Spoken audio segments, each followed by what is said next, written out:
Drug possession, fighting, and bullying are all things that any school administration has to combat. I believe that zero tolerance policy is a great way to aid in combating these things. After completing extensive research and also going to a school where a zero tolerance policy was enacted, I'm very aware of how these can help a school district and the students and family and administration in said school district. I have 3 reasons that I personally believe that zero tolerance policy can be helpful. First, I think that it is a tool used to provide clear expectations of the students. It helps create a less chaotic environment, and it is used to make students, faculty, and parents feel safer about sending their children to school. Zero tolerance policy essentially means that there are clear disciplinary expectations that are set.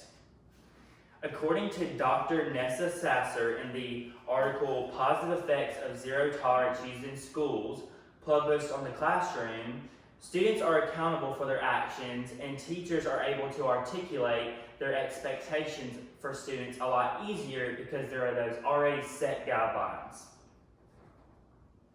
This in turn helps provide a chaos-free environment. Administration and parents may also opt for that zero tolerance policy to be enacted because it sets those guidelines for students, so the students already know what the consequences are, and then that makes the parents feel better about them going to school. I also think that these policies help prepare students for the real world. When I was researching this, I found 2 examples that I really liked that sort of helped tie it together to the real world. And the first one was whenever you get pulled over by a police officer and you say, "I'm sorry, officer, I know I was speeding."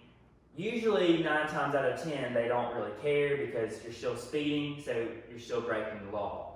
Another example was if you were late for work because of traffic. Your boss usually doesn't matter the excuse, you're still late for work, so there's still that set consequence. So not only are the expectations for the students more clear, but their accountability and what they're held to means that the entire environment of the school and the classroom for the students can change, and hopefully for the better. Zero tolerance can help create a less chaotic environment. So when it's less chaotic, that means that there's less interruptions in classrooms, which ultimately and hopefully leads to an increase in student learning.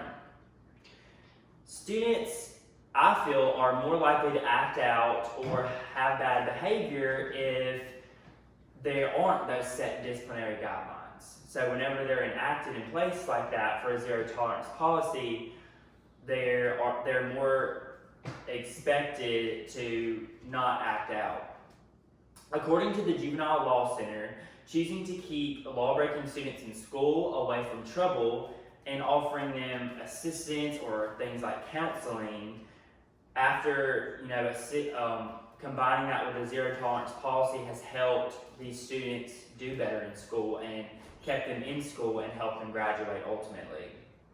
In the Classroom Synonym article by Alyssa Sellers titled Positive Effects of Zero Tolerance Policy Used in Schools, the policies are enacted as a way to protect students and maintain that safe learning environment.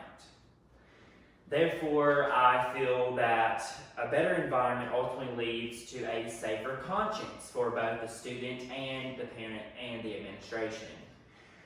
So enacting that policy can make everyone feel safer.